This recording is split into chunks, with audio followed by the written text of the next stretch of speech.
کہ عورت ہے کیا؟ عورت ایک تحفہ ہے اللہ رب العزت کا، اور اتنا حسین تحفہ، اتنا بیش قیمت تحفہ کہ اس دنیا میں اس سے بہتر تحفہ کوئی نہیں ہے۔ السلام علیکم ورحمۃ اللہ وبرکاتہ۔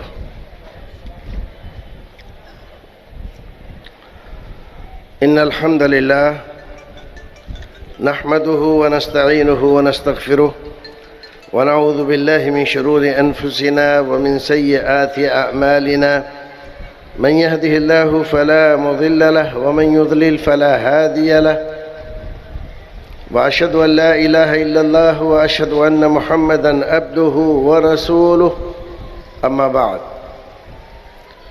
فاعوذ بالله السميع العليم من الشيطان الرجيم، بسم الله الرحمن الرحيم، للرجال نصيب مما اكتسبوا وللنساء نصيب مما اكتسبنا، وقال الله تعالى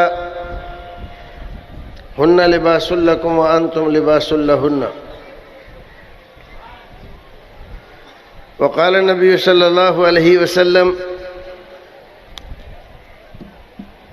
يا معشر الشباب من استطاع منكم الباءة فليتزوج،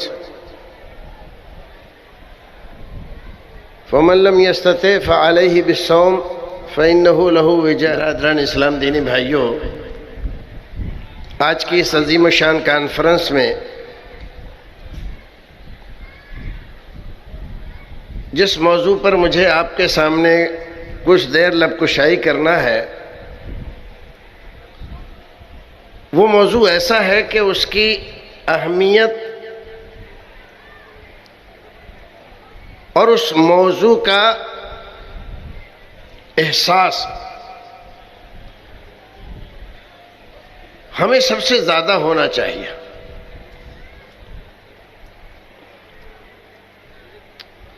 ملت اسلامیہ دو بڑے حصوں میں بٹی ہوئی ہے، ایک حصہ مردوں کا ہے اور ایک حصہ عورتوں کا ہے۔ رسول اکرم صلی اللہ علیہ وسلم کے زمانے میں دونوں حصے ملت کے اپنی اپنی ذمہ داریوں کو سمجھتے ہوئے اپنا کردار پیش کرتے تھے۔ نتیجہ اس کا یہ تھا کہ ملت اسلامیہ ساری دنیا والوں کے سامنے جسم واحد کی شکل میں اور ایک مضبوط، جس کو توڑا نہ جا سکے، منقسم نہ کیا جا سکے، ایک ایسی دیوار کی شکل میں کھڑا ہوا تھا۔ اس کا نتیجہ تھا کہ ہمارے دشمنوں پر ہماری ہیبت تھی، ہمارے مخالف ہم سے ٹکراتے ہوئے ڈرتے تھے، ہماری ماؤں بہنوں کی عزت محفوظ تھی، ہمارے اسلامی مقدسات پوری طرح سے محفوظ تھے، اور اپنی ذمہ داریاں حسن و خوبی سے انجام دے رہے تھے۔ لیکن کچھ لوگوں کے دماغ میں کچھ ایسی بات سمائی کہ بہت زیادہ دینداری کے چکر میں اس مضبوط بندھن کو انہوں نے ڈھیلا کیا اور پھر بیچ سے کاٹ دیا، لہذا دونوں حصے الگ الگ ہو گئے۔ پابندیاں لگائی گئیں، عورتوں کو تعلیم نہیں دینی چاہیے،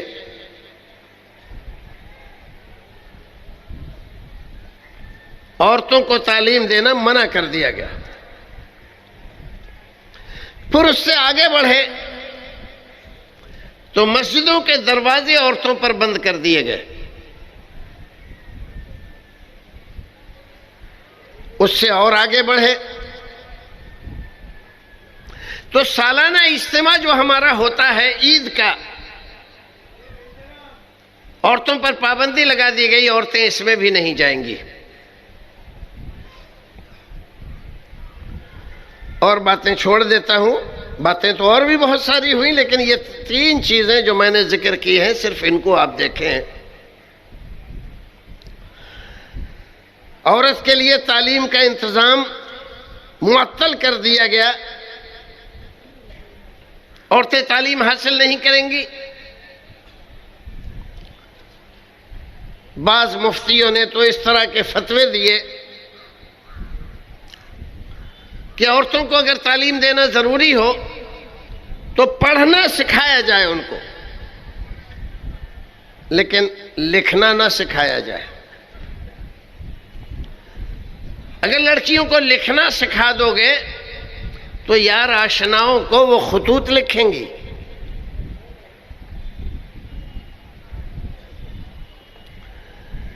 تو تعلیم کا راستہ بند۔ ایک دوسرا راستہ تھا، مسجد میں جا کر وہ اللہ رسول کی بات سن سکتی تھی، دین کو حاصل کر سکتی تھی۔ وہ راستہ بھی بند کر دیا گیا۔ سالانہ عید کے اجتماع میں ان کے کانوں میں کچھ اللہ رسول کی باتیں آ سکتی تھیں، وہ راستہ بھی بند کر دیا گیا۔ اس کا نتیجہ کیا نکلنے والا تھا؟ ظاہر ہے کہ اس کا نتیجہ یہی نکلتا کہ عورت جاہل رہ جائے، دین سے بھی دنیا سے بھی۔ جو دین اور دنیا دونوں سے جاہل ہے تو اب اس سے توقع یہ کرنا کہ وہ اپنی ذمہ داریاں سمجھے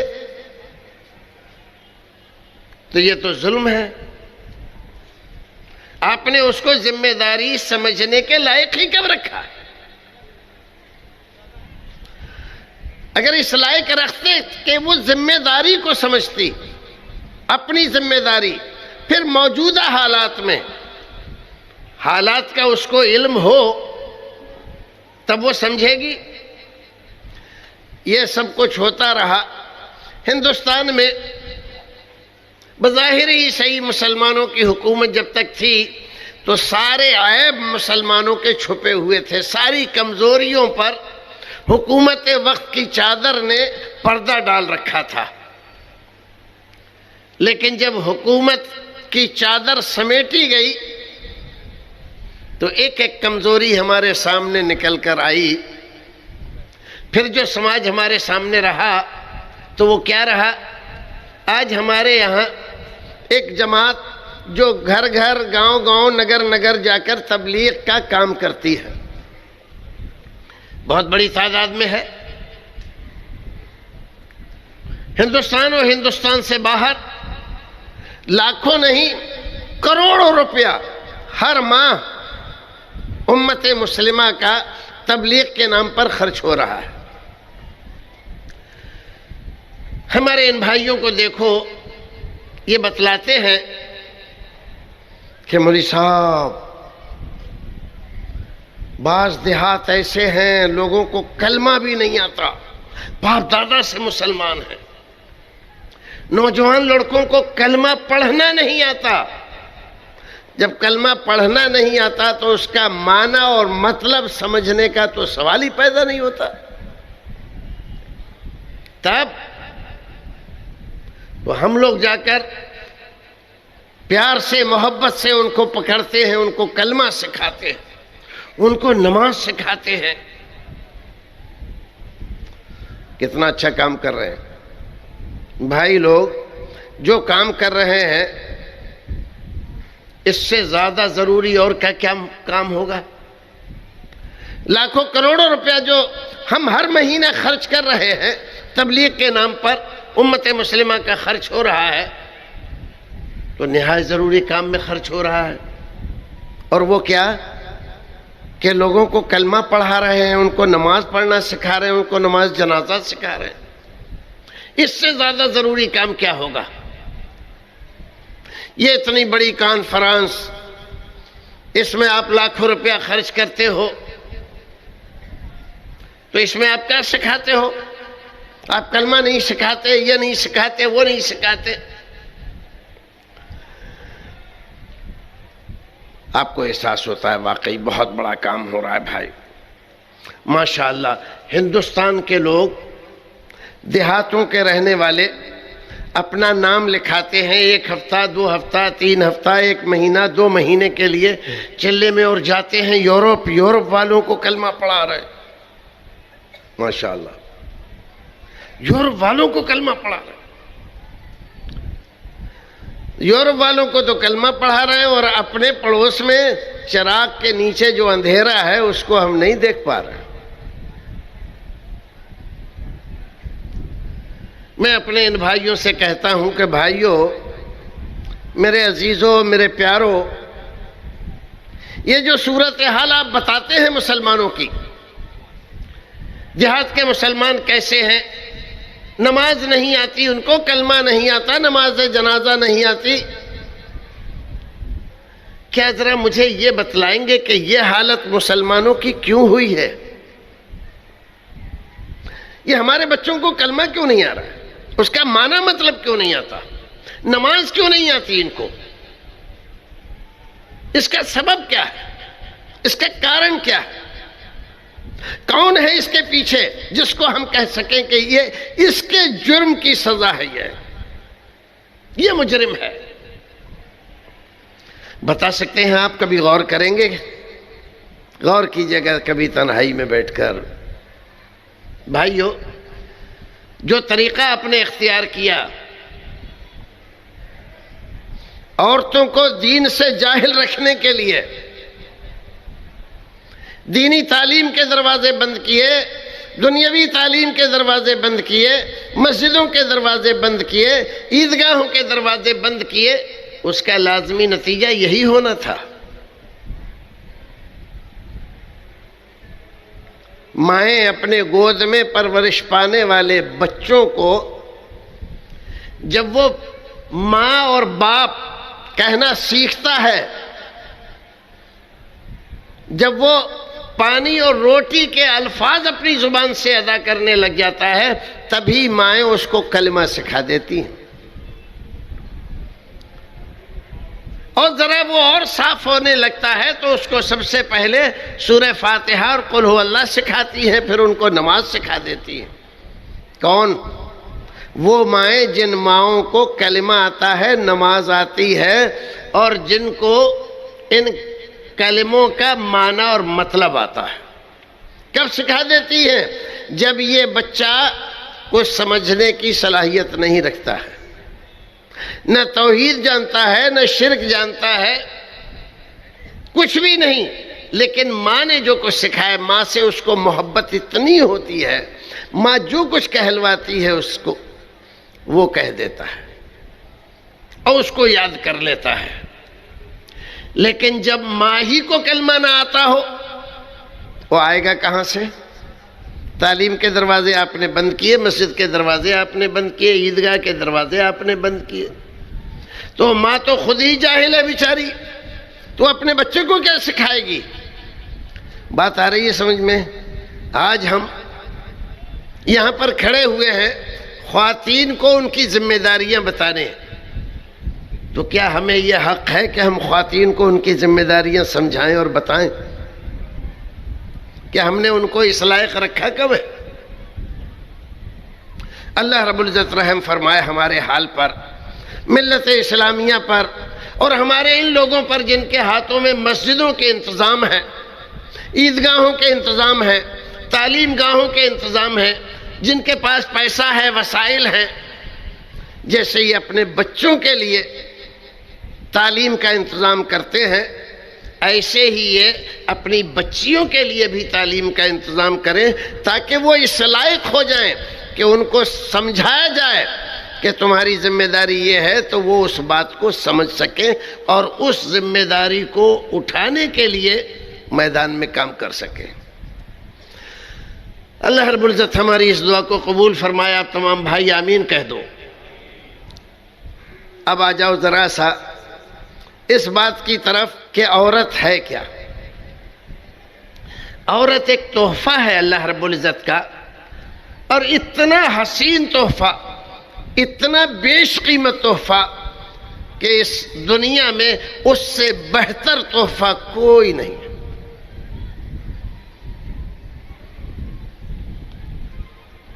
آپ کو سمجھ میں آتی ہے بات؟ نہیں آتی۔ بہت سارے بھائیوں کو یہ بات سمجھ میں نہیں آتی، لیکن حقیقت یہی ہے کہ عورت سے زیادہ بہتر اور بیش قیمت، جس کی قیمت کا کوئی اندازہ نہیں لگایا جا سکتا، وہ اللہ رب العزت کا تحفہ ہمارے لیے کیا ہے؟ وہ ہے عورت۔ آپ کو یہ بات بتلاؤں کہ اللہ رب العزت نے جب حضرت آدم کو جنت میں پیدا فرمایا، بس جنت میں لے جا کر بسایا، تو جنت میں کیا چیز نہیں ہے؟ جنت میں تو سب کچھ ہے، لیکن حضرت آدم کا دل نہیں لگتا ہے جنت میں، بے کیف زندگی ہے، جنت میں ہوتے ہوئے دل نہیں لگ رہا ہے۔ تو اللہ رب العزت نے ان کی بے کیفی کو دور کرنے کے لیے، ان کی زندگی کو خوشگوار بنانے کے لیے، کیف آور بنانے کے لیے، مسرت اور شادمانیوں سے دوچار کرنے کے لیے حضرت حوا کو حضرت آدم کی پسلی سے ہی بنایا، اور حضرت آدم علیہ السلام کو جب حضرت حوا ملی، تب ان کو زندگی کا مطلب سمجھ میں آیا، تب جنت حقیقت میں جنت بنی۔ اور اللہ رب العزت نے کہا قرآن شریف میں، وَكُلَا مِنْهَا رَغَدًا حَيْثُ شِئْتُمَا وَلَا تَقْرَبَا هَٰذِهِ الشَّجَرَةَ فَتَكُونَ مِنَ الظَّالِمِينَ۔ آدم، اب تو تمہاری اداسی دور ہو گئی، اب تو یہ شکایت نہیں رہی نا کہ دل نہیں لگتا۔ دل لگانے کے لیے بھی کچھ چیز چاہیے نا۔ تو اللہ رب العزت نے عورت کو دل بستگی کا ذریعہ، دل لگانے کا ذریعہ، سکون کا ذریعہ، سب سے بہترین ذریعہ عورت ہے۔ لِتَسْكُنُوا إِلَيْهَا وَجَعَلَ بَيْنَكُمُ الْمَوَدَّةَ وَالرَّحْمَةَ۔ اللہ رب العزت نے عورت کو بنایا ہے مرد کے سکون کے لیے، اور وہ محبت جو میاں بیوی کے درمیان ہوتی ہے، وہ محبت دنیا میں انسانوں کے درمیان کسی اور ذریعے سے پیدا نہیں ہوتی۔ جو آج کل مجرمانہ محبت کے نام پر مجرمانہ تعلقات جو چل رہے ہیں، اس میں وہ پاکیزگی، وہ عفت اور وہ سکون نہیں ہوتا۔ ہر وقت دونوں ڈرے رہتے ہیں چوری پکڑی نہ جائے، کہیں ایسا نہ ہو جائے، کہیں ویسا نہ ہو جائے۔ لیکن جو لوگ شرعی طور پر نکاح کے بندھن میں بنتے ہیں، ان کو کوئی ڈر نہیں ہوتا، کوئی خوف نہیں ہوتا۔ یہ حقیقی محبت ہوتی ہے، یہ حقیقی سکون ہوتا ہے ان کی زندگی میں، جو نکاح سے پیدا ہوتا ہے، باقی کسی چیز سے نہیں ہوتا۔ میرے رسول نے فرمایا، لم تر للمتحابین مثل النکاح، دو دلوں کو باندھنے والی چیز، دو دلوں میں پیار و محبت پیدا کرنے والی چیز ساری دنیا میں ڈھونڈ لو، نکاح سے بہتر کوئی چیز تمہیں نہیں ملے گی۔ یہ کس نے بتایا؟ رسول اکرم نے۔ اور رسول اکرم ہی فرماتے، حبب الی من دنیاکم ثلاث، تمہاری یہ دنیا ہزار نہیں، لاکھ نہیں، کروڑوں چیزیں ہیں اس میں جو انسان کا دل لبھاتی ہے، اس کو پسند آتی ہے، اس کا دل موہ لیتی ہے، دلچسپی پیدا ہو جاتی ہے، آدمی ٹکٹکی لگا کر اس کو دیکھتا رہتا ہے۔ لیکن میرے رب نے مجھے جس چیز سے دل کا سکون اور چین نصیب کیا ہے، اور جس کی محبت میرے دل میں ڈالی ہے، وہ کیا ہے؟ تین چیزیں ہیں۔ الطیب والنساء، ایک خوشبو بے ضرر چیز. خوشبو سے کسی آدمی کو کوئی ضرر نہیں، اور جب سونگو طبیعت فریش ہو جائے. اور جو آنند اور جو مسرت خوشبو کے سونگنے کے بعد ہوتی ہے وہ کسی اور چیز سے، کسی اور ذریعے سے حاصل نہیں ہوتی. اور دوسرے بتلایا النساء، عورت. یہ دو چیزیں مجھے بہت محبوب ہیں. آپ نے خوشبو کا تحفہ کبھی رد نہیں فرمایا، اور آپ کی 11 بیویاں تھیں، لیکن کسی بیوی کو کبھی انگلی سے بھی نہیں مارا. انگلی سے 11 بیویاں ہوتے ہوئے کبھی انگلی سے مارنے کی ضرورت پیش نہیں آئی. اتنی محبت، اتنا پیار رسول اکرم صلی اللہ علیہ وسلم کو. اور ایک بار اللہ رب العزت سے دعا کی کہ پروردگار، میں اپنی طرف سے اپنی بیویوں کو ہر چیز میں پورا بٹوارا کرتا ہوں، حصہ دیتا ہوں. کبھی بھی کسی ایک کو دوسری سے زیادہ نہیں دیتا، سب کو برابر 11 ہونے کے باوجود. لیکن اے پروردگار، یہ چیز تو میرے بس میں تھی جس میں میں پورا بدلہ دیتا ہوں، لیکن یہ جو میرا دل ہے یہ تو تیرے بس میں ہے. اب اس دل میں اگر کسی خاص بیوی کی زیادہ محبت ہے تو پروردگار اس پہ مجھے مت پکڑنا. کیوں؟ اس لیے کہ اس پر میرا بس نہیں ہے. اس پر بس تو تیرا ہے. رسول اکرم نے فرمایا ان قلوب بنی آدم بین اصبعین من اصابع الرحمن یقلبہ کیف یشاء. انسانوں کے دل اللہ رب العزت کی 2 انگلیوں کے درمیان ہے، وہ جیسا چاہتا ہے ان کو پھراتا رہتا ہے. تو فرمایا پروردگار اس پہ میری پکڑ مت کرنا. اگر کسی بیوی کی محبت زیادہ ہے دل میں، میں اپنے طور پہ برابر سب کے ساتھ برتاؤ کرتا ہوں. سبحان اللہ. آج ہمارے یہاں ہم کہاں کھڑے ہیں؟ ہم کیا کر رہے ہیں؟ عورتوں کے ساتھ جو برتاؤ ہمارے یہاں ہو رہا ہے اس کی کہانیاں اخبار، television, radio, seminar, symposium, conference اور دنیا کی ہر محفل میں ہو رہی ہے. اور سب سے زیادہ بدنام ہو رہا ہے کون؟ اسلام، جس کا کوئی قصور نہیں. رسول اکرم، جن کا کوئی قصور نہیں ہے. قرآن، جس کا کوئی قصور نہیں ہے. جرم کون کر رہا ہے؟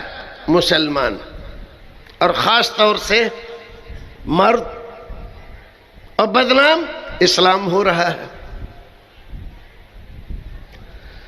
ذرا سی کوئی بات ہو گئی تو طلاق دے دی، اور طلاق بھی بغیر سیکھے ہوئے، جانے ہوئے کہ دینا کیسے چاہیے. ایک ساتھ 3 فائر کھول دیے. اب اس کے بعد جو پریشانیاں آ رہی ہیں تو طلاق تو دی کس نے؟ مرد نے. جرم کیا مرد نے، تعلق توڑا مرد نے، 2 خاندانوں کو توڑا مرد نے، بچوں کو بے گھر کیا مرد نے. سارا جرم تو مرد کا ہے، اور سزا اس بیچاری عورت کو دے رہے ہیں. لوگ کہہ رہے ہیں حلالہ کراؤ. اسلام نے کہا ہے؟ نہیں، اسلام نے نہیں کہا. رسول نے کہا ہے؟ نہیں، رسول نے تو نہیں کہا. رسول تو یہ فرما رہے ہیں لعن اللہ المحلل والمحلل لہ. جو حلالہ کرے اس پر لعنت ہو اللہ کی، جس کے لیے حلالہ کیا جائے اس پر اللہ کی لعنت ہو. تو رسول کو، اسلام کو بدنام خواہ مخواہ کون کر رہا ہے؟ ہم کر رہے ہیں. رسول اکرم صلی اللہ علیہ وسلم کے زمانے میں جو خواتین تھیں اتنا خیال رکھتی تھیں اسلام کا، اسلام کی باتوں کا، اب اپنے سماج کا، کہ ایک ایک بات کے لیے وہ رسول اکرم صلی اللہ علیہ وسلم کے دربار میں آ کر پوچھ لیا کرتی تھی قدم اٹھانے سے پہلے۔ اگر آپ وَثَلَاثَةُ الَّذِينَ خُلِّفُوا اس آیت کریمہ کی تفسیر دیکھیں تو 3 صحابی جن کا واقعہ بہت تفصیلی بخاری شریف میں دیگر احادیث میں ذکر کیا گیا ہے، جب پابندی لگائی گئی کہ اپنی بیوی سے تعلق نہیں رکھو گے تو عمر دراز ہے، رسول اکرم کے پاس آئیں آ کر کہا اللہ کے رسول میرے شوہر جو ہے عمر دراز ہے اور کوئی نوکر بھی نہیں ہے، کوئی لونڈی بھی نہیں ہے، اپنے بل پر زندگی گزارنا ان کے لیے بہت دشوار ہے، کیا میرے لیے اتنی اجازت ہے کہ میں ان کے لیے کھانا پکا دیا کروں، کھانا پیش کر دیا کروں، ان کے کپڑے پڑے دھو دیا کروں؟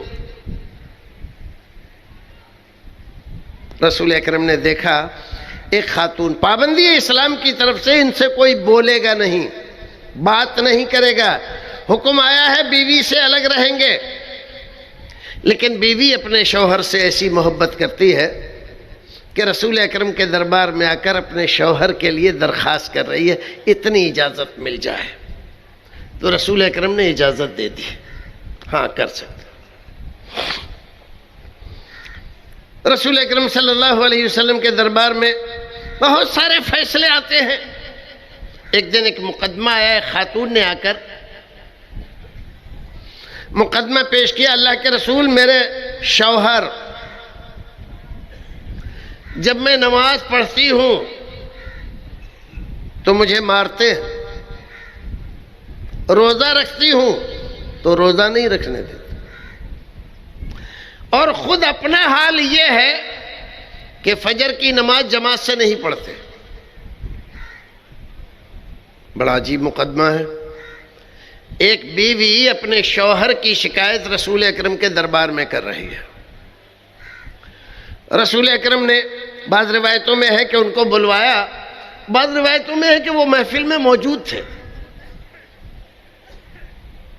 جب ان کو بلوایا کہا کہ بلاؤ، پیش ہوئے دربار میں، تمہارے خلاف مقدمہ ہے، تمہاری بیوی کا کہنا یہ ہے کہ تم اس کو نماز پڑھتی ہے تو مارتے ہو، نماز پڑھنے پہ، روزہ رکھتی ہے تو روزہ نہیں رکھنے دیتے۔ آج کل ہمارے زمانے میں کوئی خاتون ایسی ہوگی جو اس طرح کا کوئی مقدمہ کہیں جا کر پیش کرے؟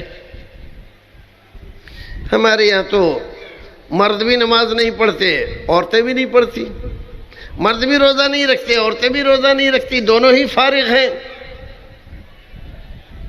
تو شکایت کون کرے گا جا کر؟ لیکن اس خاتون کی دینداری پرہیزگاری دیکھو کہ وہ رسول اکرم کے دربار میں جا کر اپنے شوہر کی شکایت کر رہی ہے۔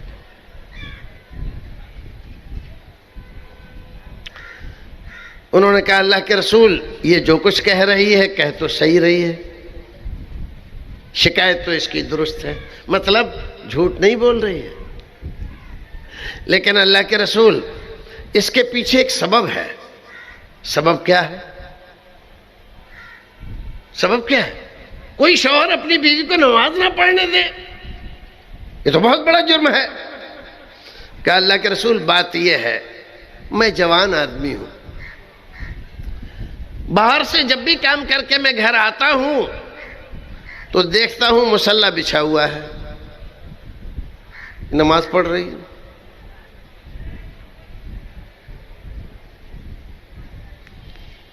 میرے کھانے کا، میرے آرام کا، میری خواہش کا کوئی احترام اس کو نہیں ہے، ہر وقت مصلی بچھائے لگی رہتی ہے نماز میں، اور جو روزہ رکھنے پر منع کرتے ہو اللہ کے رسول جوان آدمی ہوں، میری بھی کچھ خواہشیں ہیں، جذبات ہیں. جب بھی میں اس سے کچھ کہتا ہوں یہ کہتی ہے روزے سے ہوں، تو میں اس کو مارتا ہوں. کیا کروں؟ دیکھیے مقدمہ کیا تھا، شکایت کتنی بڑی تھی، اور اس کے پوچھے نکلا کیا. اچھا، اور یہ جو ہے کہ خود نماز نہیں پڑھتے فجر کی، یہ کہا اللہ کے رسول بات یہ بھی صحیح ہے، اس کی جھوٹ نہیں بول رہی ہے، بات صحیح کہہ رہی ہے. وجہ یہ ہے اللہ کے رسول میں کھیتی باڑی کرنے والا آدمی ہوں، دن بھر کام کرتا ہوں، تو رات کو جب کھانا کھا کر نماز پڑھ کے سوتا ہوں تو اتنا بے خبر ہو جاتا ہوں کہ مجھے فجر کا پتہ ہی نہیں لگتا. اکثر فجر کی نماز کے بعد میری آنکھ کھلتی ہے، تب نماز پڑھتا ہوں. کیا ہونا چاہیے؟ کیا ہونا چاہیے؟ رسول اکرم صلی اللہ علیہ وسلم نے عورت کو پابند کیا، تمہاری ذمہ داری ہے ان کے خواہشات کا احترام کرنا. جب یہ گھر آ جائیں تو اپنا مسلح سمیٹ کے رکھو، اور بغیر ان کی اجازت کے نفلی روزہ نہ رکھو. کسی عورت کو حکم نہیں کہ وہ نفلی روزہ بغیر شوہر کی اجازت کے رکھے، لیکن فرض روزے کے لیے شوہر کی اجازت ضروری نہیں ہے، وہ تو رکھنا ہی ہے. یہ ایک حدیث ہے، میں نے آپ کو سنا دی. کیا اس سے ہمیں کچھ ملتا ہے ہمارے اپنے سماج کے لیے؟ ہماری اپنی کوئی ذمہ داری اس میں نکلتی ہے؟ ایک حدیث میں رسول اکرم صلی اللہ علیہ وسلم نے اس عورت کی بہت تعریف کی ہے، اس کو جنتی عورت بتایا ہے جو خود بھی نماز پڑھتی ہے، روزہ رکھتی ہے، اور اپنے شوہر کو نماز کے وقت اٹھاتی ہے. نہیں اٹھتا ہے تو پانی کے چھینٹے دیتی ہے اس کو کہ اٹھیے نماز پڑھیے. لیکن ہمارے سماج میں کیا ہو رہا ہے؟ اگر میک اپ کا سامان نہیں لایا شوہر تو لڑائی ہے. عزیزوں رشتہ داروں میں کوئی شادی ہو رہی ہے، اس کے لیے نیا جوڑا نہیں بنایا تو لڑائی ہو رہی ہے. اگر کسی کے ہاں تقریب ہے وہاں جانے کے لیے منع کیا تو لڑائی ہے. لیکن اگر نماز نہیں پڑھتا تو عورت کبھی نہیں کہتی کہ نماز پڑھا کیجئے، مسلمان ہیں آپ نماز نہیں پڑھتے تو ان بچوں پر کیا اثر پڑے گا؟ یہ بچے سارے بے نماز ہو جائیں گے آپ کے، اور جب بے نماز ہو جائیں گے تو آپ کا میرا کوئی درجہ مرتبہ نہیں سمجھیں گے. یہ جو اللہ کے باغی ہو جائیں گے وہ آپ کے فرما بردار کیسے رہ جائیں گے؟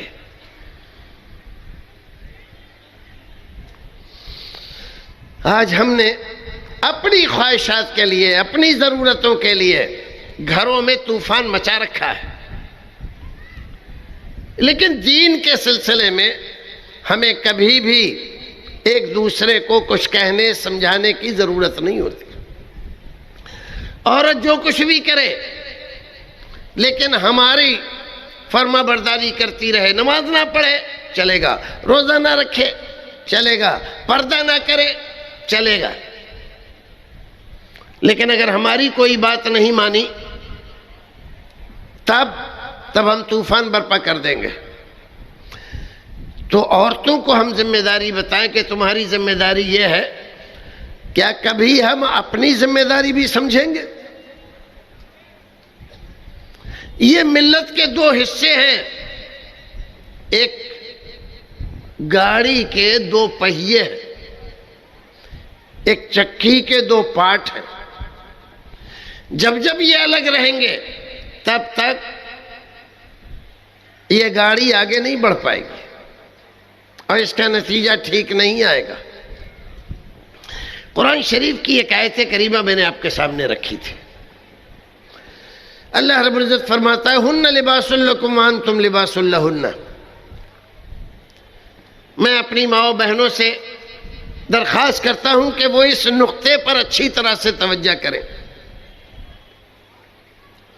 اللہ رب العزت نے کہا ہن عورتیں لباس لکم تمہارا لباس ہے، وانتم لباس لہن اور تم ان کا لباس ہو۔ کس کا؟ عورتوں کا۔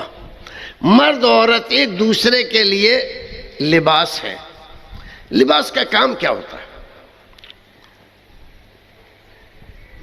لباس کا کام، لباس سے سب سے پہلا جو کام ہمیں ہوتا ہے وہ ہوتا ہے بدن کو ڈھانپنا، بدن کے عیبوں کو چھپانا، اور بدن کے عیب جب چھپ جاتے ہیں تو خوبصورتی آ جاتی ہے۔ دوسرا مطلب ہے زیب و زینت، تیسرا مطلب ہے سماج میں عزت کی زندگی گزارنا، کیونکہ کوئی ننگا رہے اگر سماج میں تو اس کی کوئی عزت نہیں کرتا، بلکہ اس کو ننگا کہہ کر لوگ چڑھاتے ہیں اور بدنام کرتے ہیں۔ ہماری پیٹھ پر دو چار داغ ہوں، سینے پر دو چار داغ ہوں، لیکن ہم لباس پہنے ہوئے ہیں، کسی کو پتہ چلتا ہے کیا؟ کوئی پتہ نہیں چلتا۔ کیوں؟ لباس نے چھپا رکھے۔ یہی کام ہوتا ہے عورت کا، یہی کام ہوتا ہے مرد کا۔ مرد اپنی بیوی کے عیبوں کو چھپاتا ہے، بیوی اپنے شوہر کے عیبوں کو چھپاتی ہے۔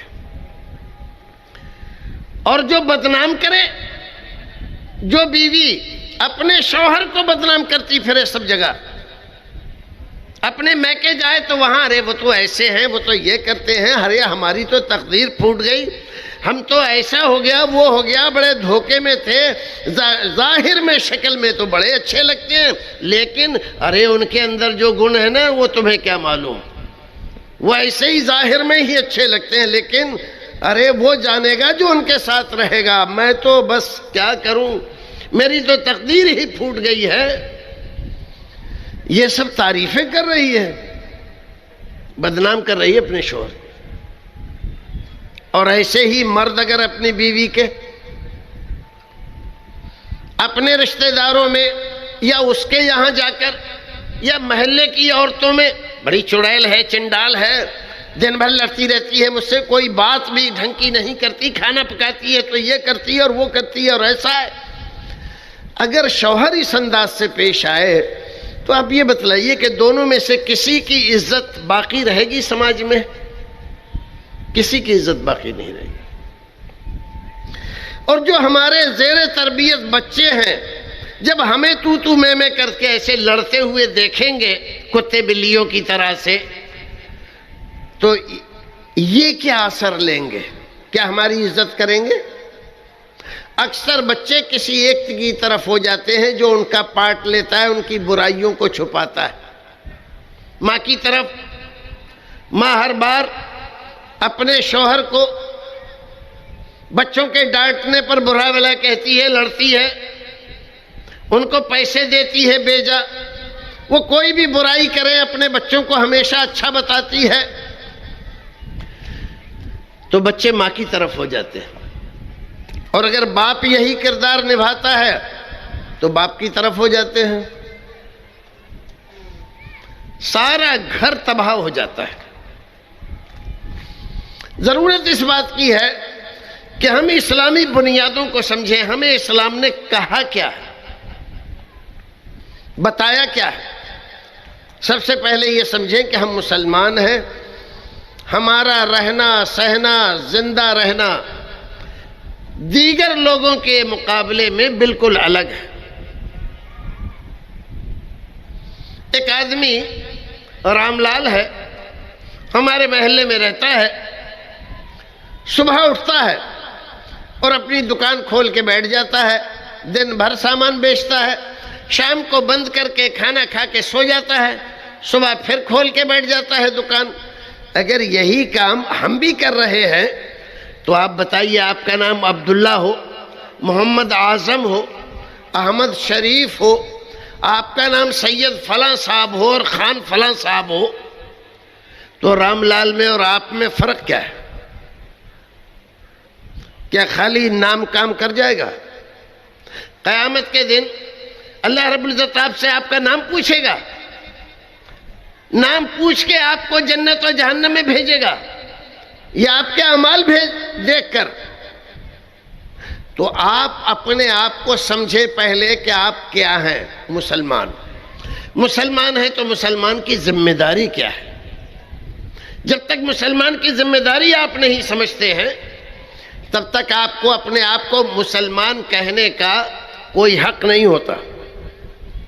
پھر جب آپ مسلمان ہیں تو مسلمان بن کر رہیں، اور اسلام نے جو ذمہ داریاں آپ کو دی ہیں ان ذمہ داریوں کو سمجھیں۔ ماؤں کی ذمہ داری ہے کہ پہلے وہ خود دین حاصل کریں۔ اللہ کا فضل و کرم ہے، اللہ رب العزت نے ہمیں ان لوگوں میں پیدا کیا ہے، یہ کچھ علماء کرام کی محنتوں کی وجہ سے ہماری سمجھ میں دین آیا ہے۔ قرآن کو ہم نے پڑھنا شروع کیا ہے، ورنہ تو یہ تھا کہ قرآن کو سمجھ ہی نہیں سکتے۔ لوگ یوں تبلیغ کرتے تھے اور ہم بھی مان لیتے تھے قرآن کو کون سمجھ سکتا ہے، سمجھنے والے سمجھ گئے، اب کوئی نہیں سمجھ سکتا۔ اب تو خالی قرآن کو مردوں کو بخشوانے کے لیے، قسم اٹھانے کے لیے اور عطر لگا کر بہتر سے جزدان میں رکھ کے اوپر طاق میں سجانے کے لیے ہے۔ لیکن اللہ رب العزت جزائے خیر دے ان علماء کرام کو جنہوں نے ہمیں دین کا معنی و مفہوم بتایا، قرآن پڑھنے اور اس کے معنی کو سمجھنے کی تلقین کی، اور آج ہم خود بھی اسلام کو سمجھتے ہیں اور دوسروں کو بھی سمجھانے کی کوشش کرتے ہیں، اور یہ کانفرنس بھی اسی کا ذریعہ۔ تو ہماری مائیں بہنیں خود دین کو سمجھیں۔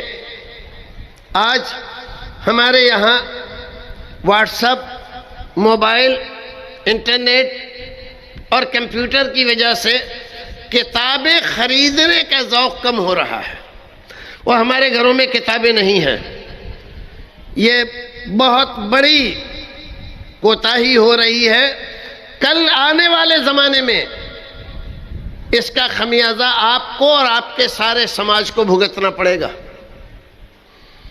جو لوگ آج کتابیں لکھ رہے ہیں، لکھتے ہیں بیچارے، پھر چھپواتے ہیں، پھر آپ کے پاس جاتے ہیں، بھائیوں خرید لو، اور آپ کہہ دیتے ہو کہ مولوی صاحب کہاں وقت ہے، وقت نہیں ہے مولوی صاحب، نہیں وہ تو ہم PDF میں پڑھ لیتے ہیں مولوی صاحب۔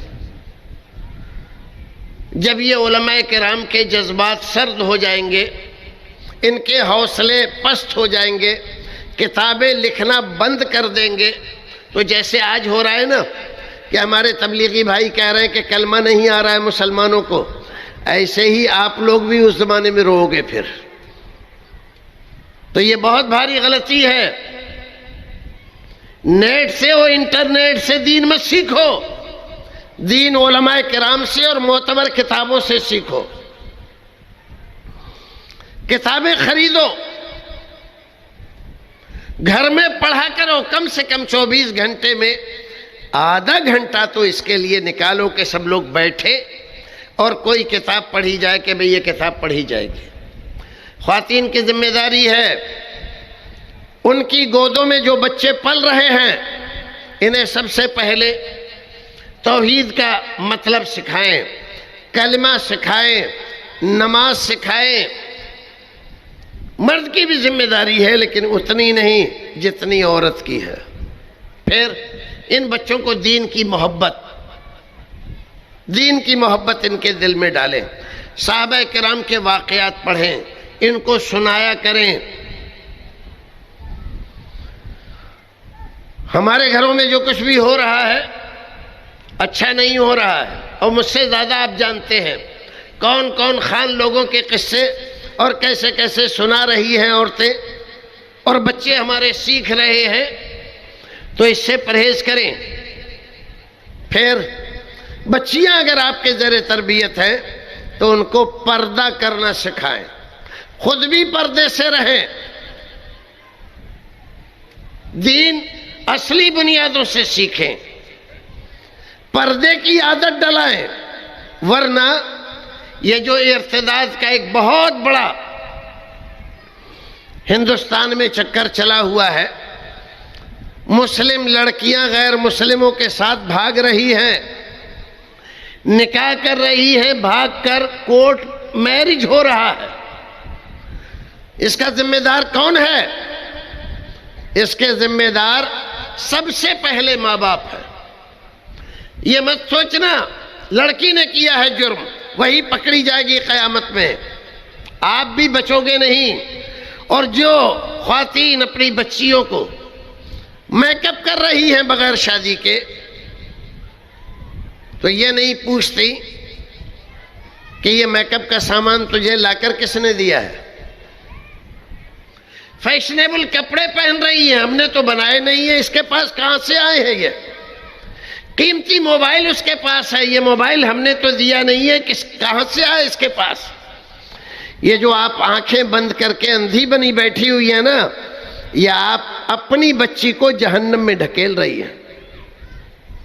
تو آپ اپنے آپ کو آنکھیں کھولیے، ورنہ قیامت میں جب آپ پکڑی جائیں گی تو وہاں پر بچانے کوئی نہیں آئے گا۔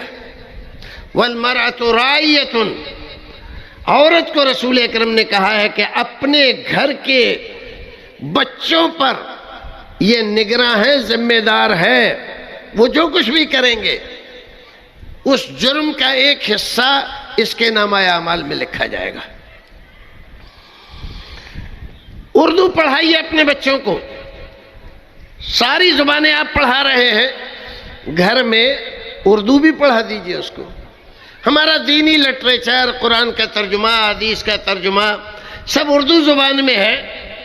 جب آپ کے بچے اردو نہیں جانتے تو دین سیکھنے کا کوئی معتبر ذریعہ ان کے پاس نہیں ہوتا۔ اور اگر یہ ایسے ہی دین سے بے بہرا رہ گئے تو یاد رکھو جب تمہاری موت ہوگی تب تمہاری نماز جنازہ میں یہ بچے کھڑے تو رہیں گے پیچھے، لیکن انہیں تمہارے لیے دعائے مغفرت کرنے کے الفاظ یاد نہیں ہوں گے۔ اس سے زیادہ ناکامی تمہارے حصے میں شاید کبھی نہ آئے۔ جب سب سے زیادہ تم محتاج ہوگے تو کہ تمہارے بچے تمہارے لیے کچھ نیکی کا کام کریں، اللہ رب العزت سے دعا کریں کہ پروردگار رب اغفر لی ولوالدی، میرے والدین کو بخش دے، پروردگار مجھے بخش دے، تو ان کی زبان سے رب اغفر لی ولوالدی نہیں نکلے گا۔ اگر تم چاہتے ہو تمہارے بعد تمہارے بچے تمہارے لیے دعائیں مغفرت کریں، صدقہ خیرات کریں، ایصال ثواب کریں، تو ان بچوں کو ایسا بنا کر جاؤ کہ ان کو نماز آتی ہو، نماز جنازہ تمہارے لیے ہاتھ اٹھا کر مانگ سکیں اللہ رب العزت سے۔ اور ایسا اگر نہیں کیا تو تم سوچو کہ تیجا 10واں 40واں 20واں برسی محرم تعزیے میں فاتحہ دلا کے تمہیں ثواب مل جائے گا تو ثواب نہیں ملے گا، یہ محض فارملٹی ہے، لوگوں کے کھانے کا ایک بہانہ ہے، یہ ایصال ثواب نہیں ہے۔ ایصال ثواب کے وہی طریقے درست ہیں جو رسول اکرم نے بتلائے۔ تو بچوں کی تربیت کی طرف دھیان دو، تعلیم کی طرف دھیان دو، اپنے بچوں کو علماء سے قریب رکھنے کی کوشش کرو، مسجدوں سے قریب رکھنے کی کوشش کرو۔ مسجد میں بچوں کو آنا جانا باپ سکھاتا ہے، اپنے ساتھ ان کو انگلی پکڑ کر لے جاتا ہے، لیکن ماں اس کو تیار کرتی ہے، اس کو ڈھارس بندھاتی ہے، حوصلہ دیتی ہے، اس کو وضو کرنا سکھاتی ہے، تب یہ بچے نمازی بچے ہیں۔ اگر یہ نمازی ہو گئے تو جب بھی نماز پڑھیں گے تمہارے لیے دعا نہیں بھی کریں گے تب بھی یہ بچے جو بھی نیک عمل کریں گے ایک حصہ اس کا تمہارے نامہ اعمال میں لکھا جائے گا، یہ چاہے تب بھی نہ چاہے تب بھی۔ ضرورت اس بات کی ہے کہ ہم اپنے بچوں کو ارتداد سے بچائیں، مرتد ہونے سے بچائیں۔ غیر مسلموں کے ساتھ رہنے کا یہ مطلب نہیں ہے کہ ہم اپنا دین و مذہب چھوڑ کر جہنم کے راستے پہ چلنے لگ جائیں۔ بہت زیادہ ترقی یافتہ بننے کے ڈھونگ میں جنت ہم سے چھن جائے اور جہنم میں جھونک دیے جائیں، یہ بہت گھاٹے کا سودا ہے۔ پروردگار ہمیں اور آپ کو نیک عمل کرنے کی توفیق عطا فرمائے۔ جب تک دنیا میں رکھے ایمان و سلامتی کے ساتھ رکھے، اور جب دنیا سے لے جائے ایمان و سلامتی کے ساتھ لے جائے۔ اپنی ماؤں بہنوں سے ایک آخری درخواست، رسول اکرم صلی اللہ علیہ وسلم کی ایک حدیث سن لیجئے۔ اگر آپ کی موت اس حال میں آتی ہے کہ آپ کا شوہر آپ سے راضی ہے تو آپ سمجھ لیجئے کہ آپ کا رب بھی آپ سے راضی ہے۔ اور اگر آپ شوہر کو ستانے میں، اس کی بے عزتی کرنے میں، اس کے خاندان کو صلواتیں سنانے میں زیادہ دلچسپی رکھتی ہے، اور اسی حال میں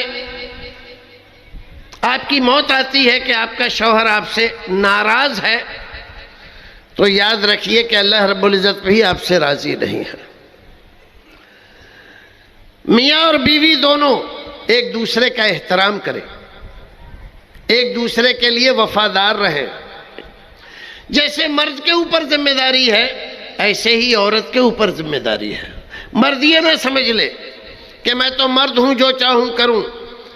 اگر آپ کوئی زیادتی کرو گے عورت کے ساتھ، اس کو بے جا ستاؤ گے، تو قیامت کے دن آپ پکڑے جاؤ گے۔ رسول اکرم نے ایک حدیث میں یہ کہا ہے، ایک آدمی کی دو بیویاں ہیں، ایک کو زیادہ سمجھتا ہے ایک کو کم۔ قیامت میں جب اٹھایا جائے گا تو اس کا جسم ایسا ہوگا کہ ایک طرف آدھا جھکا ہوا ہوگا، سیدھا نہیں ہوگا، ٹیڑھا ہوگا۔ ساری دنیا جان لے گی کہ یہ آدمی دنیا میں بڑا ظالم تھا، اپنی بیویوں کے درمیان انصاف نہیں کرتا تھا۔ ایک ہی بیوی ہے اور اس کو آپ ستا رہے ہیں، تو بھی اللہ رب العزت اس کا حق معاف نہیں کرے گا جب تک وہ معاف نہ کرے۔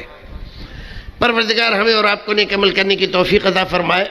اپنے سماج کو بہتر بنانے کی کوشش کرو، دینی مجلسوں کو اٹینڈ کرو، دینی کتابیں پڑھو، صحابہ کرام اور بزرگان دین کے واقعات پڑھو، علماء کرام سے دین سیکھو، اور کتابیں اپنے گھروں میں دینی ضرور رکھو۔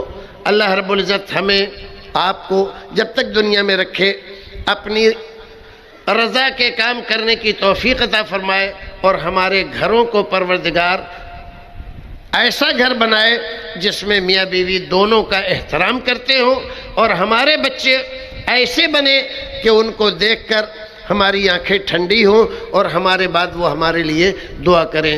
سبحان ربک رب العزت عما یصفون وسلام علی المرسلین والحمد للہ رب العالمین۔